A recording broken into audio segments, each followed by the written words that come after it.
Le manga français, Manfra si on veut s'écorcher la langue, Global Manga si on est un être humain respectable, existait bien avant le succès de Radiant et sa consécration avec l'adaptation animée au Japon.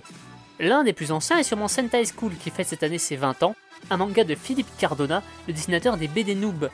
Comme beaucoup d'auteurs de mangas français, Cardona a débuté sa carrière dans le fanzina, milieu amateur où les œuvres sont vendues en convention ou forgées sur des sites web spécialisés tels Camilova ou Mangadraft, dont certains titres ont fini par se forger une vraie réputation comme Giza de Tim Fisher ou le manga de foot Head Trick.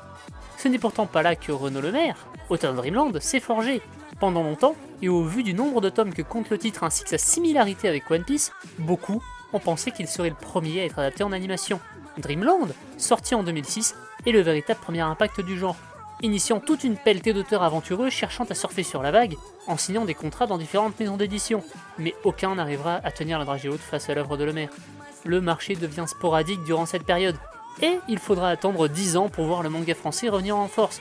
En 2014, Ankama et Kyun relancent la machine et se mettent en tête de dépoussiérer le concept, avec d'un côté CTO les Radiants, et de l'autre Outlaw Players ainsi qu'un tremplin manga assurant aux gagnants le droit d'être publié par l'éditeur. C'est de là que sortira Green Mechanic. Il est possible que toute cette effervescence autour du manga français soit due au succès de Last Man et Kienhi, des hybrides étranges s'il en est, mais au succès indéniable. L'adaptation de Radiant a fini de secouer le cocotier et désormais, chaque éditeur plonge tête la première pour trouver le prochain succès made in France. Alors, le global manga Cocorico, réelle demande ou engouement hâtif? La vérité c'est que le public s'en fout, du moment qu'il a une bonne histoire avec un dessin qui ne singe pas avec maladresse le style nippon. Tout comme les japonais n'y ont vu que du feu en lisant Radiant, les français achèteront les yeux fermés sans regarder le nom sur la couverture, si le contenu vaut la peine d'être lu. Et c'est ce qui se dégage de la dernière tendance. A l'inverse du boom initié par Dreamland, dont étaient sorties des œuvres discutables au dessin parfois très limites, la dernière mouture du manga français a plutôt bien assimilé les codes narratifs et visuels du manga.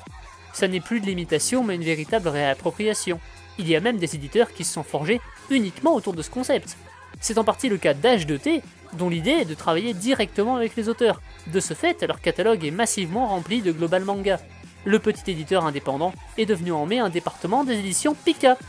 Glénat s'y met également, en surfant sur de grands noms comme Devil's Relic ou Orion, portés respectivement par Maître Gims et Ayenke. Mais quitte à s'y jeter, autant y aller franchement. Glénat sort donc rien de moins que 6 titres français, dont Tintaren, un shonen classique, et Versus Fighting Story, qui nous plonge dans le monde de l'e-sport, un thème avec le vent en poupe, comme vous avez pu le remarquer. Les prochaines années seront décisives pour le manga francophone, avec pas loin de 20 séries différentes publiées par plusieurs éditeurs. Si la tendance se confirme, on pourra dire que le public attendait qu'on lui propose la chose. Dans l'immédiat, c'est bien parti pour durer. Un petit conseil lecture avant de partir. Pour ne citer que des titres dont je n'ai pas parlé dans cet édito, je vous proposerai d'Encre de Feu, Tali Fille de la Lune et Chronoctis Express. A bientôt pour un nouveau magnéto. Jeux vidéo, BD, manga, séries et cinéma de genre.